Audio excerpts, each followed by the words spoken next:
Howdy, y'all, and welcome back to the Playmakers Corner podcast.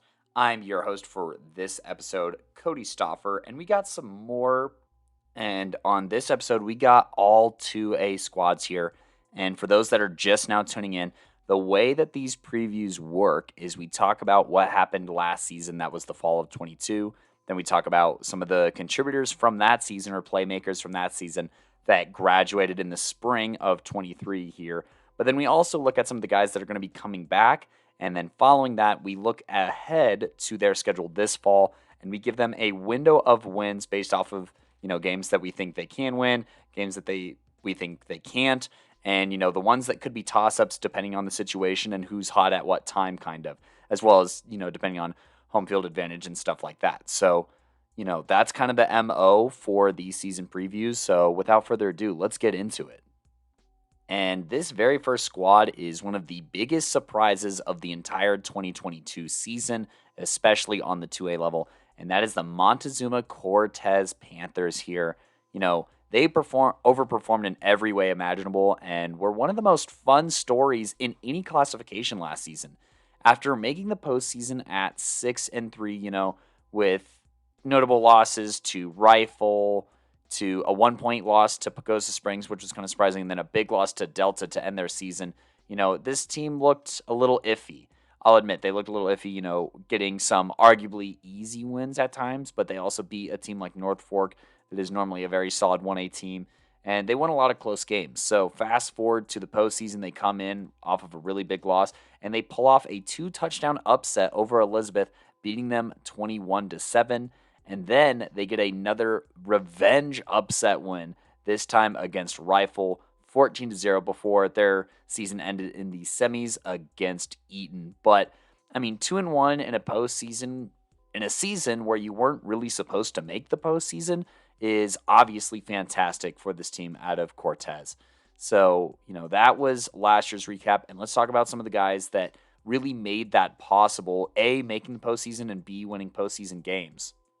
And I think, a lot of it had to do with this defense. This defense was crazy last year. They held teams throughout the season, just kind of going through it, to 8 points when they faced Aztec. That's a team from New Mexico. 16 in Kirtland Central from New Mexico. 0 in Ignacio. 0 Salida. 16 Bayfield. And, the outliers being their losses, obviously. But in the playoffs, they held, those two teams to only one score between the two of them. So that was a huge deal, and a few ingredients of that formula were Ryder Higgins, who led the team in total and solo tackles with 89 and 69, nice, while wrapping up for loss a couple of times, and also, intercepted opposing passers 3 times and a pair of fumble recoveries for a total of 5 total turnovers on Higgins' back here.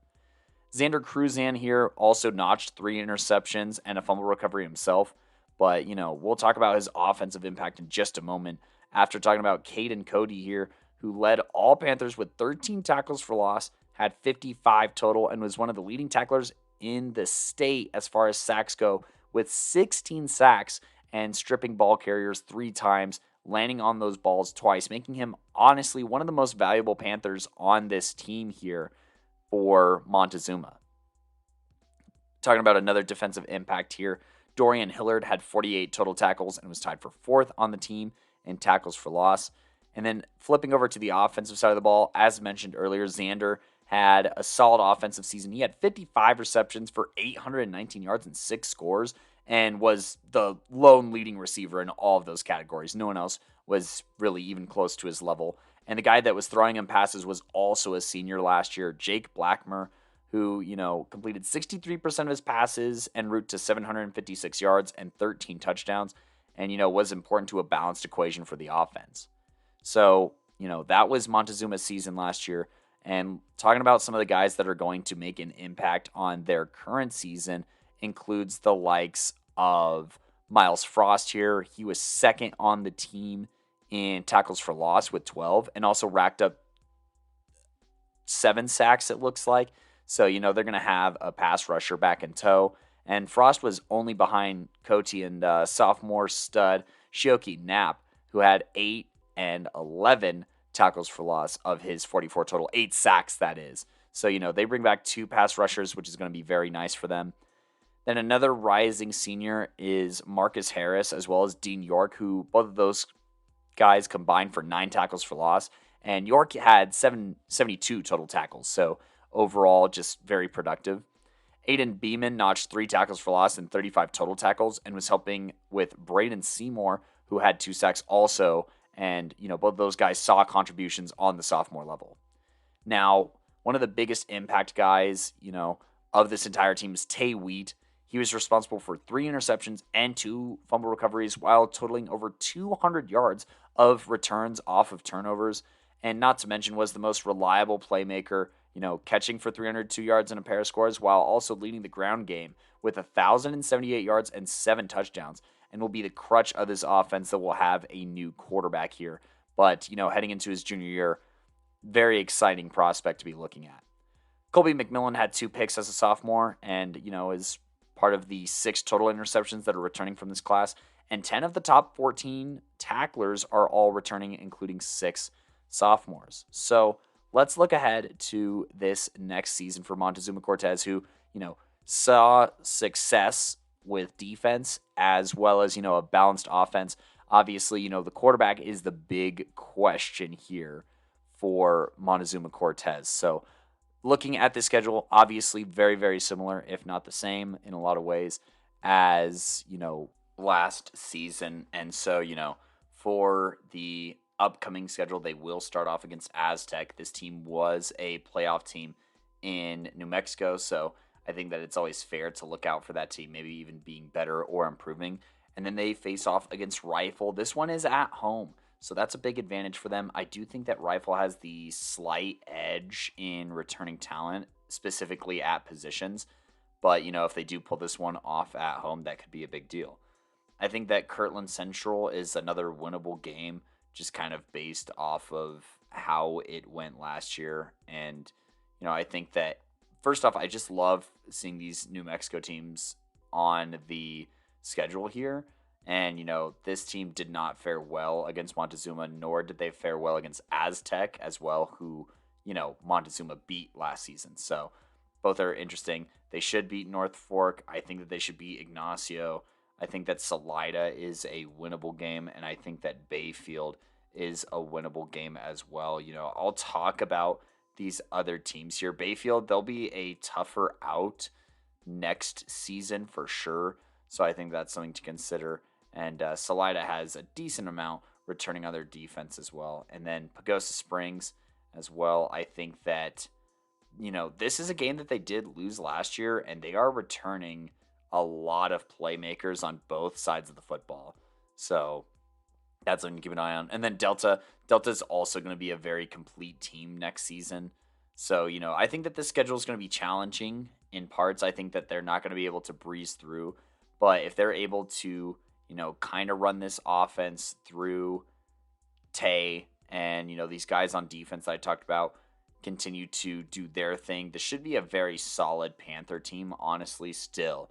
And, I think that at worst, I think that they still probably win 4 games at the bare minimum. But I do think that on the high end, they can win 7. So I'll actually say a window of wins of 5 to 7 here. And honestly, I'm leaning towards probably another 6-3 season here, just because I do think that they probably drop one of these league games as an upset, or maybe Aztec has a get back this upcoming season. So I'll say 6-3 for Montezuma, but I don't really see why they can't be a playoff team again. Obviously, the quarterback concern is there, but I do think that they have enough pieces in other areas to thrive. And keeping this at least pretty south here, we're going to talk about Alamosa, who last year narrowly lost their league in their 6-3 campaign to Florence, but it was still good enough to draw a lower seed in the postseason. And, they end up winning this game against another very solid offensively driven team in Devlin High School.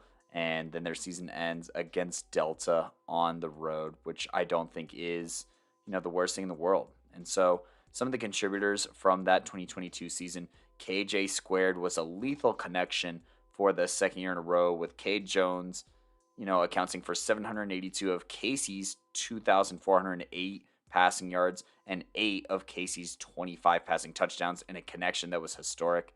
Casey was also second on the team with 533 rushing yards and crossing the plane another 7 times. Cade led the team on the defensive side of the ball with 66 tackles and 6 for loss, which was good for first and second on the squad, while also adding a pick. Kodey Lopez had 59 tackles, 4 for loss, which were amongst the best on the team, and his 2 fumble recoveries were the best.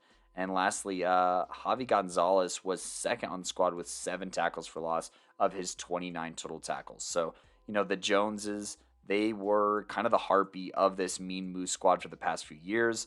They were the story, and they will be graduating. While they were responsible for some of the shortcomings of this team at times, I definitely think that a ton of this team's success can be attributed to these guys as well. So, that's going to be something interesting to replace here.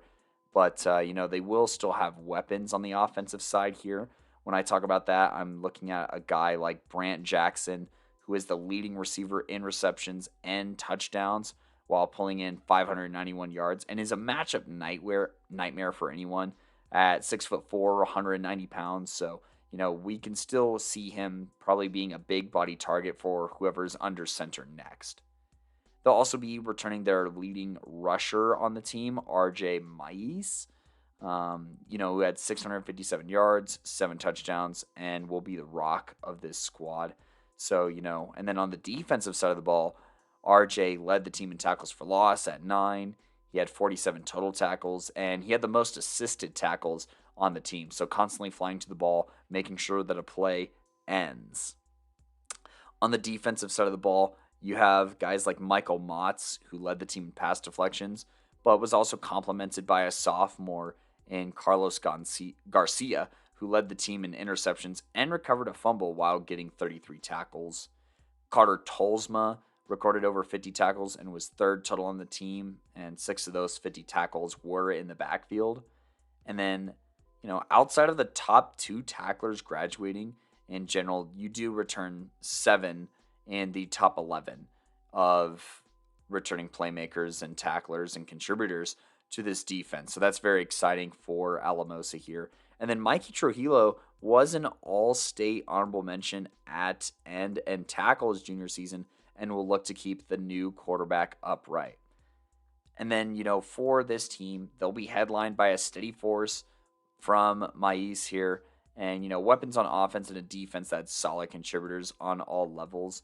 The big thing about their losses, when you take a look at, just some of these box scores and, just some of these teams that they lost to, these teams were squads that had pretty good defenses. Obviously Delta had one of the best pass rushes in the entire state.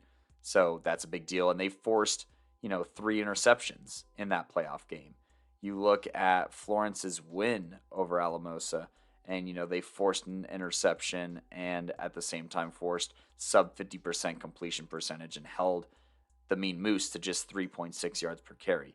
You look at the Pueblo Central, that was their very first loss of the year. That was a 3 interception game as well from their quarterback. So, if their quarterback is making these mistakes in these losses, similar to, the TCA game as well, where it was 2 picks to 2 touchdowns and only a 40% completion percentage, that was the formula to beat them when they had a quarterback that was performing.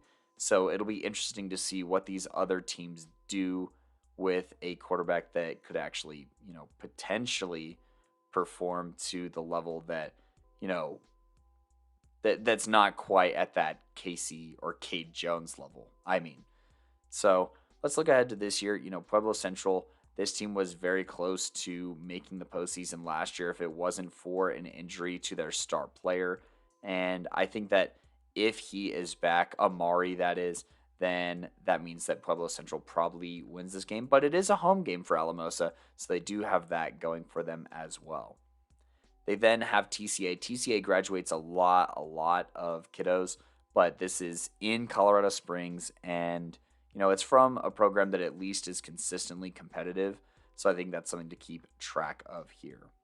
Now, Pagosa Springs, this is a very interesting game, in my opinion, just because, they are returning so many good players, in the likes of Gavin Lindahl. They're returning all top four of their receivers, which I think is a great setup for, whoever does step in at quarterback. So both these teams are very interesting because they bring back playmakers on the offensive side, minus their quarterbacks, and they bring back playmakers on the defensive side as well.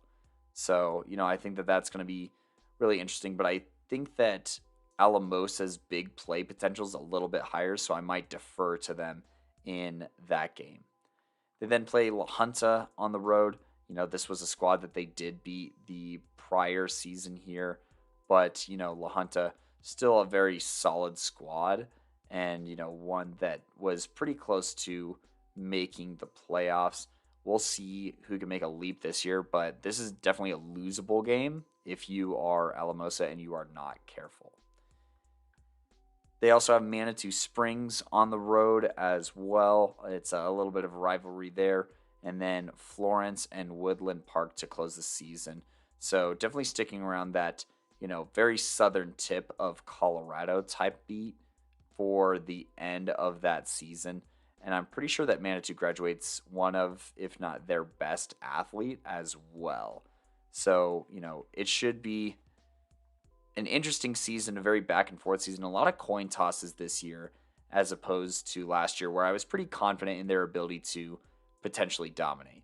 But I'm going to say that they lose 2, 3,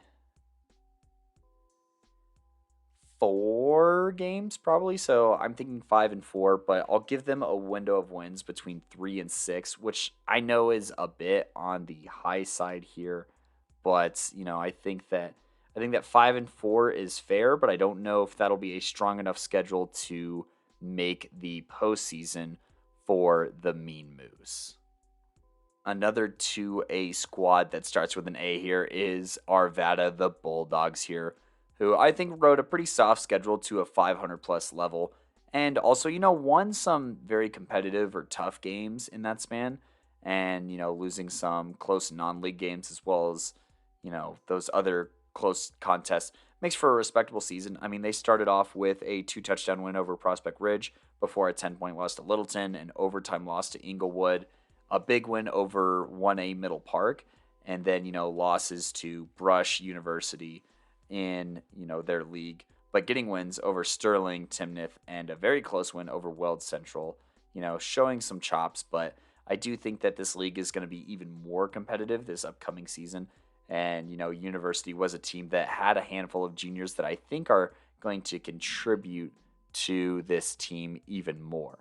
So, but some of the guys that were successful on this team last year included Ivan Rodriguez. He was second on the team with 521 receiving yards and a solid 5 scores, but was really a demon on defense, I would say, with, God dang, this is going to be tough to replace, with 8 interceptions, and then was third on the team with 30 total tackles. Jaden Gonzalez was second on the team with 32 total tackles and 4 for loss. Adrian Campos was fourth on the team in total tackles with 29 total and 4 for loss. And so, that note has me just reiterating that 4 of the top 6 tacklers were seniors, and most of them are near the top of that list. So something to definitely note here. And then Noe Rodriguez graduates after being an all-state guy at center and defensive tackle, I think mostly for his performance at the center position. But there are pieces coming back to the defense, and then you notice that I didn't really say anything about offense, and that has something to do with Gabriel Munguia, who gave opposing quarterbacks, hot flashes on defense, but on offense, he ran for 809 yards and 9 scores with a very solid average, I'd say. So you have some stability on the offensive side of the ball. You have some pressure on the defensive side of the ball. He had 5 sacks, 3 hurries, and led the team with 54 tackles.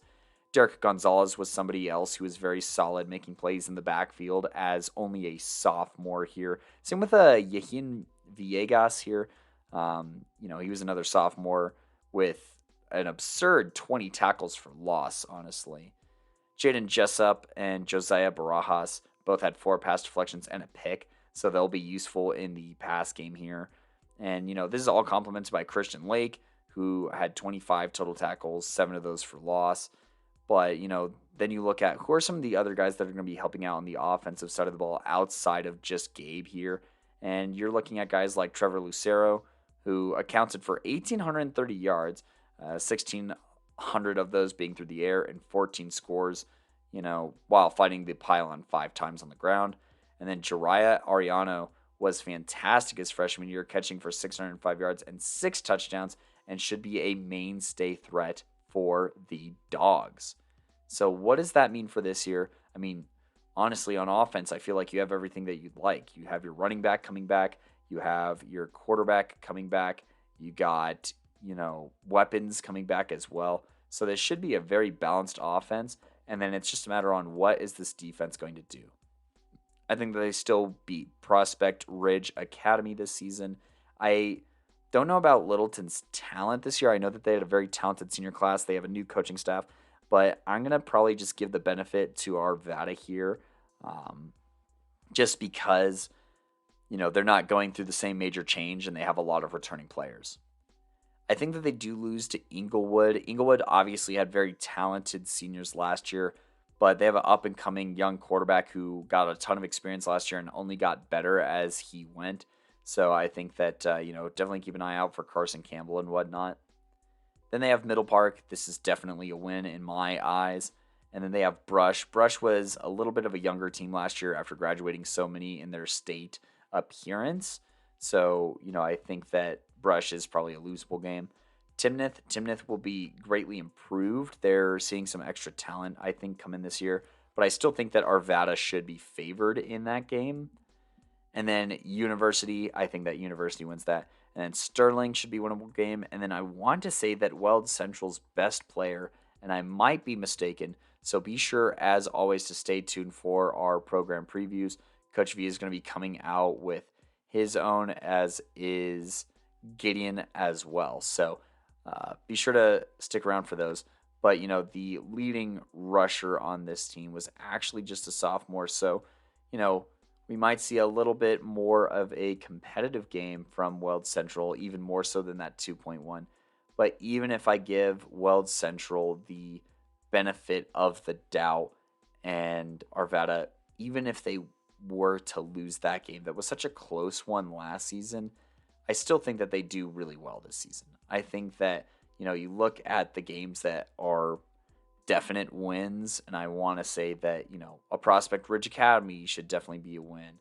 I think that a Middle Park should definitely be a win. I think that a Timnath and a Sterling should all definitely be wins. And then on the high end, I do think that they're better than Weld Central. I do think that they're better than Littleton. And so that puts us at about a window of wins of 4-6 here for Arvada. And honestly, I feel like 6-3 is a pretty reasonable ask. I think that, you lose to an Inglewood, maybe you lose to University, and then that gives you one game that, you could potentially slip up on and maybe even still make it into the playoffs. You just got to get those score margins way, way, way up. Let your offense cook, let them score a lot of points, and let them go out there and be competitive, hopefully, for a postseason berth. Now, we're really going to dial it up a notch here on this recap and talk about the state runner-ups on the 2A level. Talking about the Delta Panthers out of Delta, Colorado.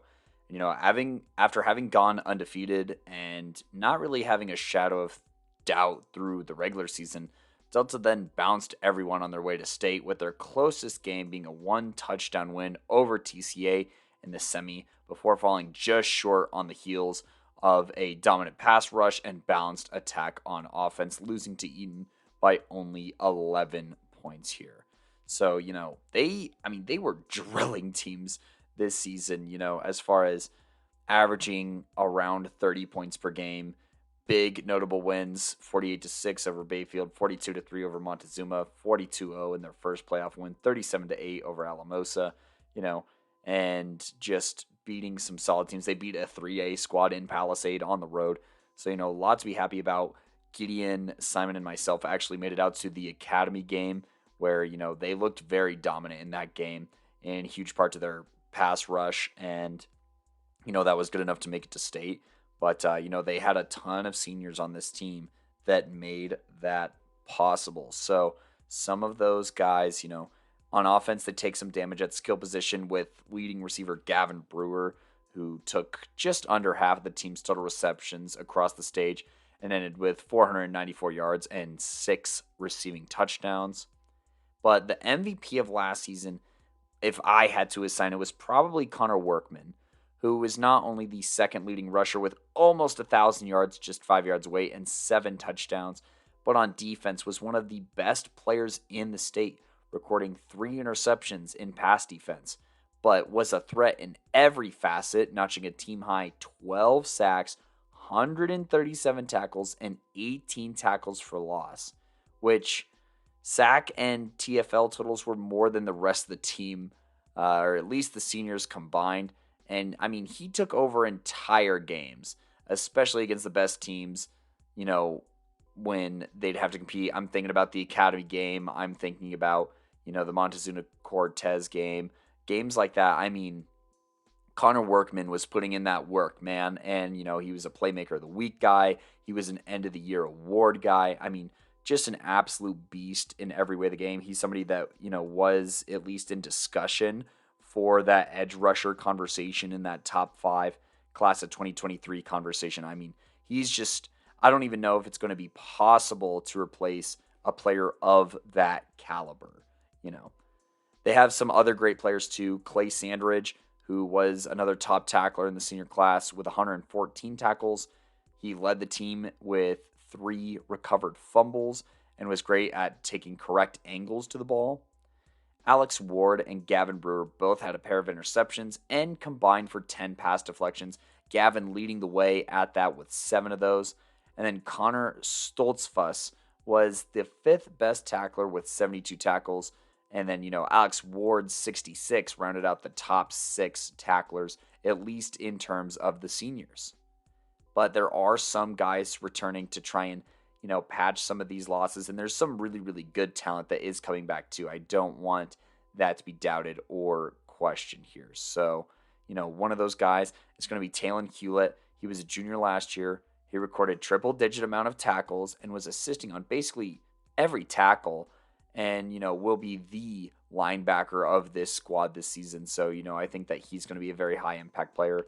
Another big impact player that came back from last season, who's definitely a watch list guy on both sides of the ball, honestly, is Tucker Johnson. He recorded 84 tackles and 6 of those for loss prior to turning up this offseason with 6-0 and could be, one of the next 2A guys on one of our top 5 lists like Eli Krawchuk was this past season. Well, I guess he was 3A, but regardless. Xavier Martinez was solid on both lines, 3 tackles for loss and 59 total tackles, while being critical to opening running lanes on offense. Roland Bynum, was the leader in interceptions with 5 and roamed the field very well, when teams had to try and load up that front 7, or when Delta loaded up that front 7 and had to try and go over the top. He did a great job of limiting that. And then, he did a great job on the offensive side of the ball, catching 4 touchdowns as well. Landon Clay is another returner here who was solid in both man and zone coverage, leading the team in pass deflections with 9, while also being a member of the 50 tackle club. And, when he had to step up at the QB position due to injuries, then, he threw for 455 yards. And, on offense, was responsible for 13 rushing touchdowns as well. But one of the, if not the most important piece coming back from his sophomore year is going to be Ty Reed, who was eased back into things after injuries shook up his season, but gained quite some size and physicality from freshman year into sophomore year and should be an even bigger dual threat his junior year, leading up to a higher workload running to complement his very efficient passing game, where he completed 60% of his passes and having a very solid yards per attempt total, and, being hungry to avenge this state's loss last season. I would assume that he's going to be putting in that work this offseason, and, he's going to come back and really want results. I don't think that the road gets any easier. I think that the defense is going to be a little bit worse than it was last year, if I have to be 100% honest. But I do think that, there are some interesting matchups. I think that a team like University is going to be a lot closer. It's going to be a game in Greeley. They had a lot of very good juniors last year, including, their quarterback also wasn't a senior. So I think that that's going to be a tough draw. Eagle Valley, they should destroy this team. Palisade is another win, I think, just because of the turnover at Palisade. That's going to be really tough to follow up. Now, Rifle, once again, this is a team that I think is reloading pretty well. I addressed that, I want to say, in the episode on 7/17, but I do think that Delta in general has a higher level of talent that's a bit more versatile. So I'd still err on the side of Rifle. The Academy lost their most important pieces on the offensive and defensive side of the ball, I would argue, in the senior class. So I'm going to go ahead and defer to Delta, especially because this one will be at home this time, before turning their attention to league against Pagosa Springs, Salida, Bayfield, and Montezuma-Cortez. Now, a lot of these teams are bringing back a handful of players, but I just think that the ceiling is significantly higher for Delta than these teams. So, I think that at worst, they could maybe lose to Rifle, maybe lose to University, and maybe lose one of their league games.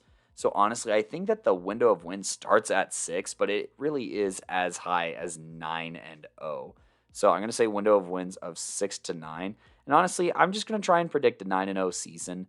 I think that, they are losing some things, but just with how uncompetitive some of these games were last year, I just find it really hard to believe that they're going to struggle this coming season.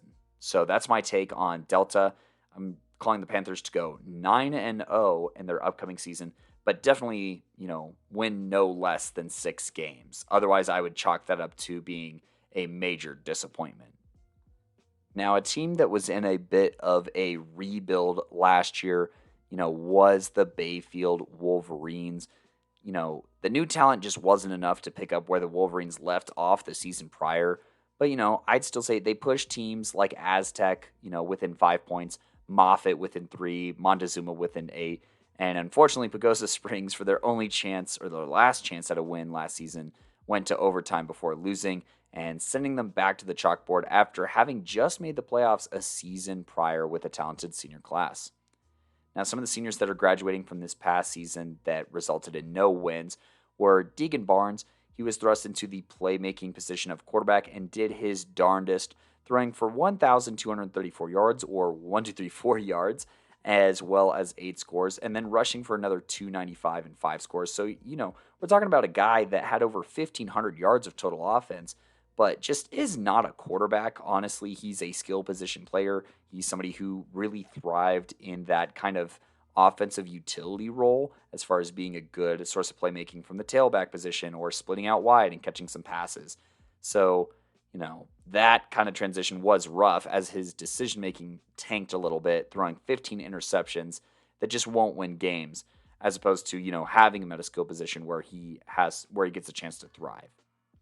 And then Deegan, on the defensive side of the ball, forced an interception and was doing the most, leading the team in solo tackles at 27 and being second in both total tackles and tackles for loss, which he tied, but, nonetheless was doing the most on the defensive side of the ball. But, this team was very, very young last year, and I think that there's some things to potentially be excited about. Sophomore receiver Lincoln Williams will look to make whoever is up next at quarterback's life easier after reaching 557 yards and 4 scores on erratic quarterback play. And then returning to that core is Keaton Pickering, who had second bests in catches and yards and scores with 22.59 and 3, respectively. And he's joined by senior Granite Truby, who at 6'6", 180 pounds, could be utilized more as a red zone or big body target for whoever is under center.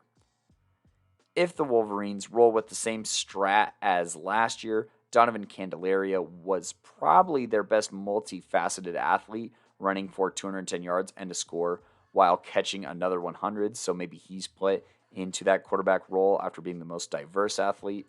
Or you could see Lincoln Williams see the starting nod his junior season after he stepped in and threw 2 touchdowns to 3 picks his sophomore season and got a taste for varsity snaps. So once again, just unfortunately with the size of the school, one of those situations where they're going to be forced to put a skill position guy at quarterback more than likely. And, on the defensive side of the ball, 8 of their top 11 tacklers return, headlined by Keaton Pickering, who led in tackles at 92, while also leading in sacks at the same time. Now, some of the other top defenders here, Lincoln Williams and Donovan Candelaria, appear again, with both coming for 107 tackles and Candelaria forcing turnovers. Granite Truby was the team leader in TFLs at 4. Kalen Ramos made an impact his freshman season, tying sophomore Ryan Rogers as underclassman with 3 tackles for loss. So, they're going to have some young up-and-comers on that side. And then Gabe Archuleta brings back some size to the squad with 31 total tackles and a tackle for loss. And then, the line last year on both sides was primarily made up of sophomores or first-year juniors and should be coming a bit stronger this season.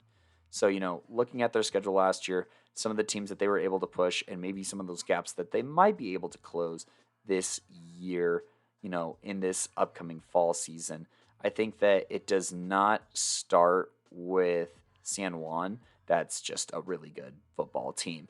So, I think that San Juan probably wins that one. And then, Aztec, I just don't know if they're going to win that one either. Moffat County, based off of scores from last year, that it is probably the most likely team that they could maybe get a win over. But Moffat County, once again, is returning, their quarterback in key spots such as that one. Centauri, I don't like their odds in that game. That's a very solid program. Bloomfield is a game that I want to say, struggled in this past year. So, I don't want to give them any ideas or inspire, anything crazy. Montezuma-Cortez, like I said, I think is a playoff team, so I think that they're just going to struggle there. Salida is one where they might have a chance, but their defense is returning a ton of turnovers. So if they have a first-year quarterback, that could be a recipe for a disaster. Delta, I don't think that they win. And then Pagosa Springs, I think is just returning a little bit more on the offensive side of the ball. But, I think that this is a game that went to overtime last year and ended 39-33. So I don't think that the gap is that big and or, impossible to climb. So, looking at the schedule, they could win as little as 0 games. But I think that they could win as many as 3 games, pull off a win against Pagosa, pull off a win against Moffat. And then if they could steal one from a Salida or steal one from an Aztec, then maybe they could turn it. Just the ones that they were more competitive in last year primarily. Maybe a Montezuma-Cortez just because it's a league game. But, that will be in Cortez. So I'm going to say window of wins of 0-3 until I see a quarterback. And I'll at least give them the benefit of the doubt and say that they pull out 1 win this season and go 1-8 for my predicted record. And now we're on to the Spartans of Salida. And after a year most difficult prior, Salida came to play last season, going 4-5 and ending the season with a positive point differential by a couple points, and probably just narrowly missed out on the postseason, in part to their 1-point loss on the road to Woodland Park, and then fumbling against Pagosa at the end. This team is just a couple plays away, I truly think, from having made, the postseason as a lower seed last season. So what were some of the reasons, at least from the class of 2023 for that? Well, I'm glad that you asked, or that I'm just going to tell you anyway. Chase Dieslin and Drew Johnson were the leading pass catchers on the squad, combining for 38 receptions, 6 scores, 4 of those being from Chase, and almost 600 yards of receiving. And then Drew actually also led the team in tackles by double digits in both solo and total, while pacing the Spartans in TFLs at 8. He also had senior Simon Bertolino, who had a pair of sacks and 4 hurries to go with his third best, 4 TFLs and 66 total tackles, being a great assist on most plays. And the last notable senior I have here is Eddie Glazer here, who had 39 tackles for 4th best on the team. So, you had some of the top tacklers on this squad, at least 3 of the top 4 or, of the top 5, what have you. And, you had a pair of receivers that were pretty dang good. So that is intense. But, there will be guys coming back here, a lot of guys coming back actually, that I think could be very positive as well for this offense as well as this defense. So Salida here, they have a chance to be even better with the heavy senior class that includes the talents of Daniel Edgington, who led with INT yards at 77 off 3 total interceptions to go with his 39 tackles. Braden Pridemore and Ben Clayton will be getting a push on both sides of the line. Ben racking up 5 TFLs and helping pave the way for an effective run game for QBs and RBs alike will be well sized with over 420 pounds between Ben and Braden. Clayton, Ben, that is, also led the team in sacks with 5 and forced 11 more hurries on top of that. So just constantly harassing, passers in the backfield there. And then Braden here played off of his surroundings, landing on 2 loose balls, which was tied for the most on this defense. Brady Potts was heads up on defense, being responsible for 4 turnovers at a deuce of picks and fumble recoveries apiece. Sophomore Brody Hudson turned up with 4 interceptions, most on the team, 70 tackles, 5 for loss, and 4 sacks, proving to be a dominant force that could push Salida to a postseason. Wyatt Farney was a solid utility player, going for 423 yards and, just needs those extra pounds his junior year to push for scores, more often just failing to find the end zone as much as he probably could have. And then Connor Gentile only had 136 yards his junior year, but found the end zone 3 times, which was second most. But the big story here is the starters at the quarterback and running back position, both coming back, and Christopher Graff and Caven Lake here. Christopher at RB, Caven at QB. Graff, he scored 9 times this past season, and, he's going to be a crucial element to the balanced approach, where Lake threw for 655 yards and 8 scores to just 3 picks. Something to note is also that junior quarterback Ashton Walker had a positive TD to INT ratio on 52 attempts, so they have a serviceable backup, which is positive in what proves to be a long season. So, looking ahead to the schedule here for Salida, let's go ahead and just take a look-see doodle here. And, they're going to start off against Buena Vista at home. Buena Vista, they graduated probably their best prospect. They still have great athletes, but I know that this is a rivalry game. It is in Buena Vista, which is not an advantage, or I guess it's listed as an away game for Salida, I should say. And they might be able to capitalize and finally win a game in this rivalry that they've steadily closed the gap on a year-to-year basis. Now, Woodland Park, they get that game at home, which is going to be huge for them. That saves them a big car drive, and I think that they should be able to win that one. Same with Rye, who, also had the game in Rye last year. So, they don't have to do all that traveling, and I think that playing both of those games at home should convert those into solid wins. Coal Ridge is just a team that I think they're straight up better than, so I would assume that they, make a run at that team.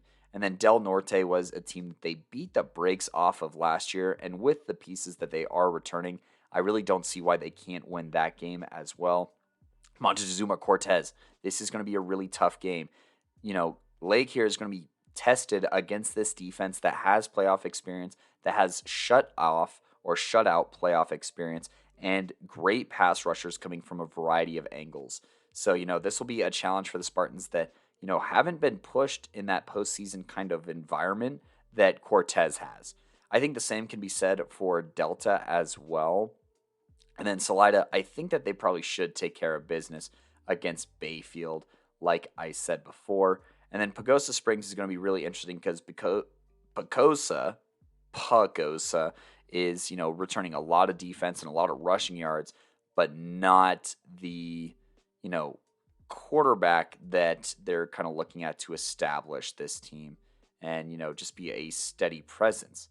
So, with all of that in mind, let's go ahead and just review this team here and make sure that they are ready to go. So Salida, I say that at most, let's say they lose to BV, they lose to Cortez, Delta, and Pagosa. I think worst case scenario, they lose 4 games. They cannot lose more or as many as last year if they want to be taken seriously.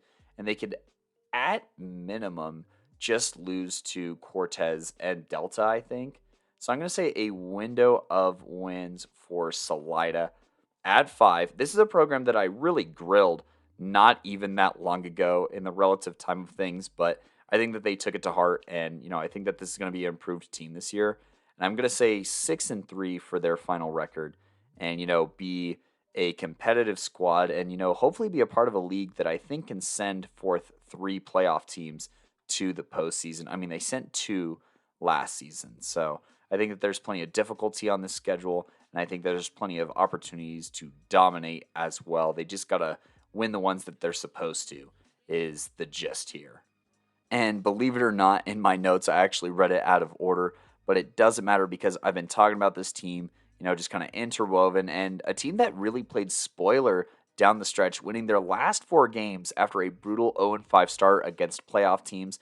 They turned things around with blowout wins, snuck by, the likes of Montezuma-Cortez by a single point, and then, beat Salida, ended with an overtime win against Bayfield. And if your guess here was going to be Pagosa Springs, you would be correct. Like I said, 0-4 or 0-5 start against Centauri, 1A playoff team, La Junta playoff team, Florence playoff team, league winning team, I should say, Alamosa playoff team, and Delta, literally the state runner-ups. Woof, what a start, but what a even better finish. Like I said, winning some of these league games by a single point or by overtime. So, the notable graduating senior is Aaron Aucoin or Ossian. He was the starter under center and led the team in passing with 861 yards and rushed for another 692 and combined both these efforts for 15 scores. But outside of the quarterback, the majority of this offense comes back. You have rising senior Gavin Lindahl only having 4 less carries than the leading rusher and tying in at scores with 6, and will be complemented by last year's freshman sensation, Colton Lucero, who led the team in average at 6 yards per carries and found pay dirt 5 times. So they got a little 1-2 punch in that backfield. One a senior, one going to be a sophomore. Should make for a few years of a solid running back stable. The top 4 receivers all return, and with them 699 yards of receiving and all 10 receiving scores in Blake Lehner, Harley Armillo, Seth Aucoin, and all of those are members of the class of 2024. And then sophomore Colt Lewis as well, who had the smallest sample size but was still amongst the top playmakers, which is very encouraging for whoever is at quarterback. And then all those offensive playmakers were studs on defense, highlighted by Lindahl leading the team in total tackles at 69. Nice. Seth was 5th in the same category, but led in interceptions. Harley led in tackles for loss at 9, and Lucero notched 3 himself. Joining this band of playmakers was junior linebacker Connor Kelly, who was 2nd in total tackles, but 1st in solos at 49. And then assumingly up front was Heath Fulbright and Quentin Blankenship, who is 240 pounds, and they combined for 78 tackles, and Fulbright dragged down runners behind the line, a team's second best 6 times. So, for this Pagosa Spring squad, obviously there is a lot to be excited about. So let's go ahead and take a look at what this upcoming schedule is going to be. They open up against Centauri, which, has some playmakers returning and, consistently run, I think, one of the best offenses in the state, if I got to be honest with you, just schematically speaking. So, I like Centauri in that one. I actually think that Pagosa Springs might have the edge on La Junta this time around, just with the playmaking that they have at a variety of positions. I think that Alamosa, this is kind of, a coin toss between these 2 squads. Delta, I don't think that they're better than Delta. I think that they're better than Kirtland Central. Montezuma-Cortez, I'm still leaning Cortez, but, I think that it is a win a bowl game. And then Salida, I mentioned that I'm leaning Salida, but, Pagosa Springs can win this, and that was accounted for in the Salida window of wins. And then I really think that, Bayfield, obviously, they went to overtime with Pagosa last year, but I think that Pagosa still has the talent to potentially win that game this year. So you look at that, that's 8 games, and I want to say that the only one that they're missing from last year was Florence, it looks like. Florence does graduate a lot of really good talent from this past season, but they also, do a good job of getting their juniors and their sophomores into the rotation. So I would not count Florence out, but they pushed them pretty hard last year. So I think that that's a possible game to win, should it be the one that's rescheduled. So all of that in mind, I think that La Junta is winnable, Kirtland's winnable, Bayfield's winnable. So I think that at bare minimum, they got to win 3 games here. I think that the only games that they definitively don't win would be Delta and I'd say Centauri or Florence, right? I think that those are the games that they just don't win. So I'm going to say a window of wins of 3 to 6 if they overperform, but I think that 5 and 4 is a fine prediction for the Pirates out of Pagosa Springs. And now we got kind of a curveball, if you want to call it that, as far as we're jumping back to Arvada to talk about Forge Christian, formerly known as Faith Christian. When I did their preview last year, that was their name, but they had to change due to a little bit of controversy that, we don't approve of here on the pod. So I just wanted to point that out. But Forge Christian, last year, outside of the name change to try and dodge some sus behavior, the season wasn't much prettier. They can take some solace in beating Kent Denver in a loss that would definitely keep the Sun Devils out of the postseason. So not sure if that was by divine intervention that Forge Christian beats, the Sun Devils. But, they have some demons to expel themselves. Last year their only wins were over Prospect Ridge and Kent Denver, and otherwise lost to every other team. But most other teams were playoff teams. Some of the guys who graduated were Jack Malden. Homeboy was responsible for almost reaching 1,400 passing yards on a very solid 61% completion percentage and threw more TDs than INTs and ran for 7 touchdowns. Then you also had a cat named Diggins, who was second leading receiver at 311 yards and a score last season. And then defensively, you had a 6'4", 250-pound defensive tackle, Jacob Samples, who took 2 tackles for loss with him, so just losing great size up front. You had McCord, who was the only other senior to record 40 tackles, and Brennan Berryhill, who found himself at the top of the tackle list with 79 total and 5 of those for loss. So let's start talking about some of the returning playmakers here. Whoever is throwing passes is yet to be determined, but they will be surrounded by plenty of sophomore talent. I'm talking Sullivan Strange, 50 receptions, 703 yards, team high 4 scores, big guy to watch this season. Also defensively, it was no stranger for him to be making plays, as he had every interception that this team recorded last season with 5 total and had another 60 tackles to go with it. You also had other fellas on the offensive side in Dante Vigil and Carson Craig, who were the leading rushers, combining for 7 scores, and Vigil paving the way for the entire defense at 607 yards on a team-high 123 carries there. Easy as 1, 2, 3, hand the ball off to Carson. And then Jamie Elliott led the squad in sacks and also recorded 2 tackles for loss. Will Reed was second on the team in tackles for loss and also will be the elder statesman of 50-plus tacklers from 2022. Carson Craig, once again, only a sophomore, recording 52 tackles last season. And then Newhall brings back some size up front his junior year after getting into the backfield a few times and doubling on the offensive front. So, obviously athletes at skill position spots, we'll see if the rosters are going to remain the same or, if these fellas might take their talents elsewhere. They're currently listed there, but, we will see. So let's look ahead to the schedule here. Prospect Ridge Academy, just a team that's kind of been in the dumps lately a little bit. Their preview, I think, will be coming out this coming Monday.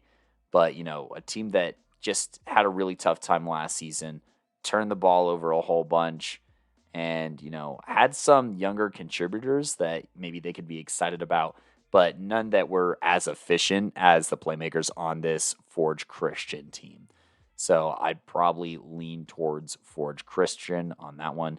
Devlin's going to be an interesting case this year with so many graduating seniors, but their defense is going to be good, and they might have a quarterback coming in that could still make things interesting. And I just think that programmatically speaking, that Forge Christian has, less of a storied success maybe as a football team. So, but it'll be a lot closer this year and way more competitive. I think that they could probably beat Kent Denver. I don't think that they could beat Florence, talking prestige-wise. The Academy graduates quite a few guys, so they might be able to make a few more big plays than them and come away with a win in that regard.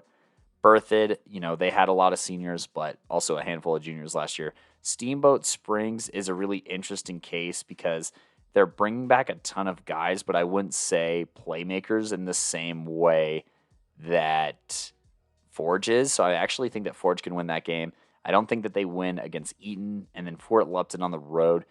That should be interesting. That quarterback that they had last season, and I'm talking about the Blue Devils, of course, and no, not Duke. This Fort Lupton team, my apologies, had a winning record last year. So, I think that was a worthy loss, but their leading quarterback did graduate. So that'll be a case to kind of keep up with. But looking at this schedule, I think that you can win. Honestly, on the high end of this schedule, you could walk away with 5 wins potentially, at the most, I would say. But I think that as little as I don't think you should lose more than 5 games, honestly. So I'm going to say a window of wins of 3-5 or 3-5 here, and then have their overall predicted record be, let's see, which games do I want to absolutely book in my mind here. I think that even despite them, I think that they could go 3-6. That's going to be my official prediction for their record, is 3-6 for the record. For Forge Christian Fury, the Fury, huh? Interesting. And then we are going to go way west here, and we're going to talk about Steamboat Springs. Shout out to one of my favorite places to ski. But let's talk about the football team that, went from 3A just a couple seasons ago down to 2A, and, were in a very tough league and still kind of appeared to have a gap between themselves and more serious teams like Eaton, the Academy, and even Moffat, but, went 4-5. So some of the seniors on that squad was Cade Gideon, who was Mr. Everywhere on offense, throwing for 891, rushing for 372, catching for 279, and across all those platforms, contributed to 12 scores for the Sailors with solid averages across all 3 facets on offense. Austin Moore and Jay Phillips round out the top 3 receivers who graduated, and between the two of them, with Austin over 800 yards, they had combined over 1,000 yards and 11 scores, Austin having a score for every 100 yards he had, leaving some unproven talent at the pass-catching position next season. 4 of the top 5 tacklers graduate that include leading tackler and tackle for loss guru Andrew Kempers with 67 and 8 respectively. You also lose Landon Smith, Austin Moore, and Jacob Skolnick, who had a combined 6 TFLs and 135 total tackles. Jack Fortna was the only player with a defensive touchdown last season, taking an interception 88 yards to the house. Now, the returning section is, I'd say, equally as large, just maybe not in as great of positions here. But, I think it is of note, mentioning 2 freshmen that caught for over 100 yards in Cohen, Vanderbosch, and Abbott Gautreau. But, those guys will be asked to step up big time, as Jesse Hamrick was off and on as the primary passer, completing 60% of his passes, but also completing 7 passes to the opposing team, almost matching his passing TD total of 8. On the ground, he created another 426 yards and 3 scores of offense, and will have to mesh with some sophomores next season through the air should this offense move the football.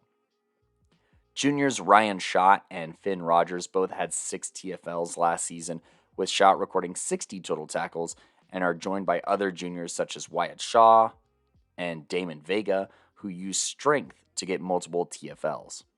He also had freshman Kenny Orse, who was used very sparingly last season, but could see more time off the edge his sophomore year.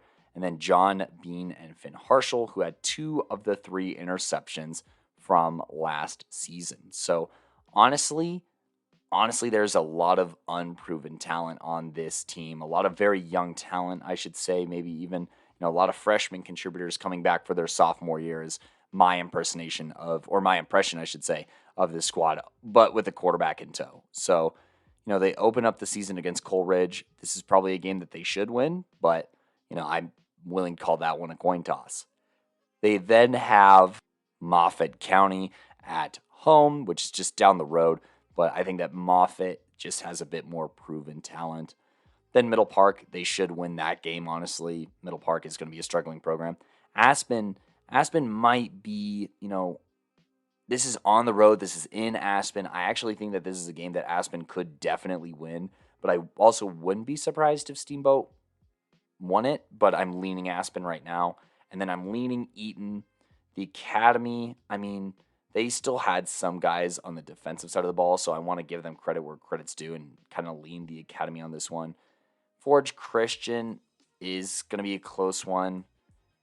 And honestly, upon further evaluation, I might have to lean Forge Christian just because of the level of playmaking that they were capable of compared to Steamboat's returners. And then Fort Lupton, that game is a toss-up, but I think it's a winnable football game. It's one that they lost by 17 last year, but to a very good, guy under center. And then I don't think that they beat Berthoud. So, you have some back and forths, you have some winnable games. I think that they do at least win 2 of these games this year, but I would not project them to win more than 5. I might have to say a window of wins of 2 to 4 for the Sailors here. They're just way on the young side of, skill position here. And I think that they're probably more than likely going to maybe go 3-6. That's what I'm going to say their overall record is. I always played a little bit conservative when, calling the overall record, but I do think that this is going to be kind of a step back from what they were able to do last season.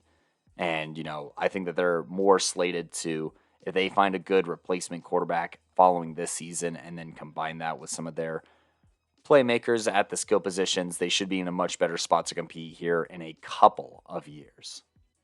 And for the epic conclusion to this episode, oh my gosh, I'm going to leave that in even though it's cringe. The epic conclusion to this episode, doubling down on it now, is going to be Devlin High School, who, really came to play last season and, are experiencing extreme losses to, that senior class. But, looking back at this season, there's a lot more to be happy about than not to be happy about. They had an electrifying offense with some all playmaker caliber guys, end of the year award candidates, and they end up going 7-2, winning some insane matchups like a 29-27 win over Platte Valley, and then outpassing the rushing attack of Bennett in a 66-64 score that looks like it was a basketball game, and making the postseason where they would end up losing to Alamosa, but having a promising future. And I think that with the QB coach and some solid passers coming up in the ranks, this should be sustainable success potentially. But, it's going to be hard no matter who you are to replace Austin Bushlack. Really needs no introduction after throwing for over 2,700 yards, 30 touchdowns, and being the main source of a ground game that was essentially non-existent. He had 320 yards and 3 scores, and, just chose instead to carve up defenses with some elite-level targets most of the time. Ethan Bushlack, sound familiar, was one of these targets with the, connection, that sibling connection, accounting for 840 yards and 9 scores. And then Bushlack, Ethan, that is, was also third on the team with 67 tackles on the other side of the field, 3 of them in the backfield, and finding another 5 receptions, but from opposing quarterbacks, accounting for 7 total turnovers once you realize he recovered 2 slips by the offense as well. Not to be outdone, but physical wideout Gabe Jackson just refused to lose with the ball in the air, reaching 68 catches for 1,148 yards and an elite 16 touchdowns that were over half of the team's total. And while not as everlasting as his offensive production, Gabe was still wrapping up offenses 31 times and a couple of times in the backfield as well. Aiden Morris from this class of 2023 hit home the quarterback a few times, but was an overall menace with 5 total tackles prior to the line of scrimmage. Kyle Van Neck was the leading tackler on the team with 107 tackles, which was 40 more than the next guy, and 8 total for loss. And speaking as a blanket here, the Jags lose 5 of the top 7 tacklers that graduated just earlier this year. Now, they do have, some of their younger cats who helped out here. Sambo Hang was the leading sack artist with 5 in just 6 recorded games. You also have Brad Fuller, who is the leading non-senior in interceptions with 2, and tied for the team lead in pass deflections at 4, and second on the team in total tackles, and wrapped up those ball carriers 6 times in the backfield. You also have some really young contributors like Padraig Murphy, who was only a freshman when forcing an interception, sophomore Adam Newey, who also had an interception, and juniors Russell Balser and Garrett Kohlhauer. Those rising seniors will be a part of that secondary or pass defense.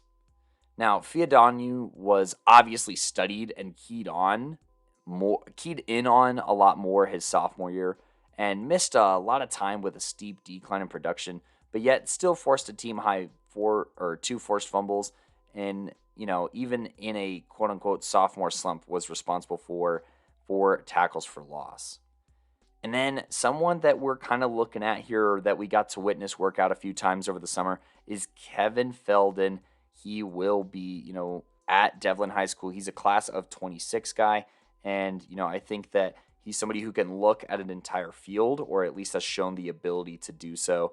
And, I'm very excited to see what his career could maybe produce if he's handed the keys as a sophomore.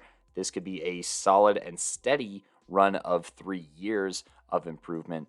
But, they also do have some weapons that they probably want to take advantage of now.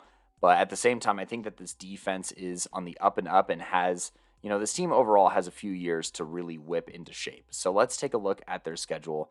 They open up with a doozy since Elizabeth was a playoff team last year. Granted, they did get upset early in the postseason, but nonetheless still went 8-1 during the regular season.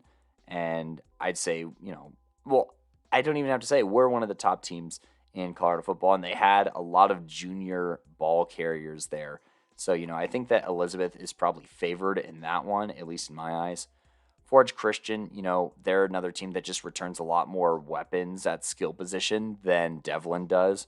So, and it's in Arvada, so I might actually favor Forge Christian on that one. But we'll see if Devlin's defense steps up and forces interceptions on that squad. The Academy, I think that, their defense was solid last year.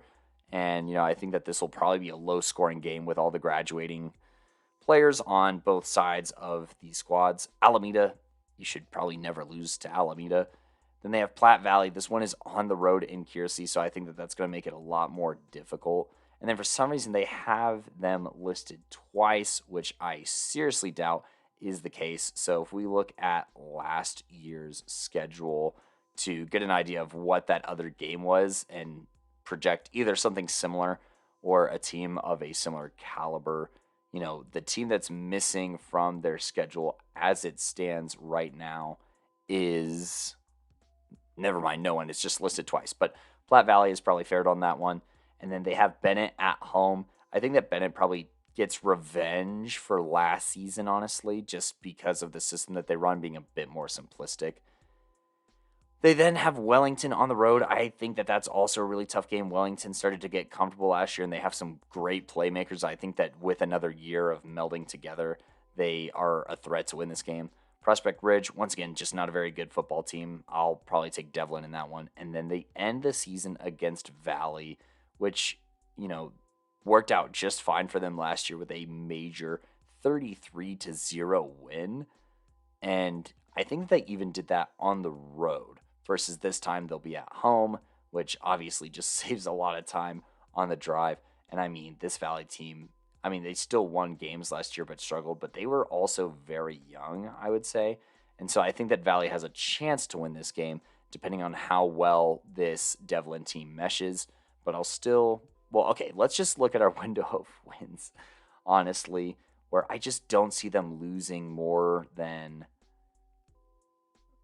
I think that they should still probably win at least 3 games, if I'm being completely honest.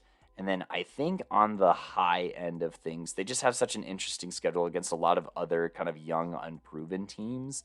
You know, you could see them win as many as probably 6, honestly. But I think I'm leaning more towards a 4-5 record. I think that they don't lose to Alameda. I think that they don't lose to Prospect Ridge Academy. I think that they have to or should win 2 of the, I want to say, 4 games between Forge, the Academy, Prospect Ridge, and Valley. So that's where that 4-5 comes from, is just seeing how they split those games and go from there and see who they also start under center and how quickly that player can adapt to the system. And that will do it for this episode of Playmakers Corner. You know, be sure to listen back through as I covered Montezuma-Cortez Panthers, that is, Alamosa Mean Moose, Arvada Bulldogs, Delta Panthers, Bayfield Wolverines, Salida Spartans, Pagosa Springs Pirates, Forge Christian Fury, Steamboat Sailors, and the Devlin Jaguars. All of those teams, once again, I just took a look at how they did last year, the seniors that helped them achieve whatever it was that they achieved the prior season, and then some of the returning playmakers that will help them try to reach the same level and or exceed those ranks from last year, and how realistic that is with a window of wins. So, you know, all this analysis, I, pride myself in taking a lot of time in, and I'm very excited for all of you to hear Gideon's analysis as well as Simon's analysis and put together in your head kind of who you think are going to be the top teams in all classifications, because the last preview that I have is on Friday, and that is the 1A classification of the teams that I have. Lots of contenders in that conversation, so be sure to stay tuned for that and all of our other upcoming season previews, whether we post it to Google Podcast, Apple Podcasts, or Spotify. Just make sure that you have notifications on from us and you follow us on all of those, or subscribe to us on YouTube and turn on the bell to get notified anytime we upload an episode. And, if you want to interact with some of these episodes, share some of your thoughts on some of our posts, especially with watch lists coming out for every single position. Be sure to follow us on Twitter, Instagram, or Facebook. That's at Playmaker Corner on Twitter or Playmakers Corner on Instagram and Facebook, so that you can see the season previews, the watch lists, and all of our other content that we like to post that is kind of unique to our social medias that's not always featured on our podcast episodes. So we got plenty of content coming for you, and you better start listening to these previews because football is right around the corner, and we'll be there to meet you. Peace.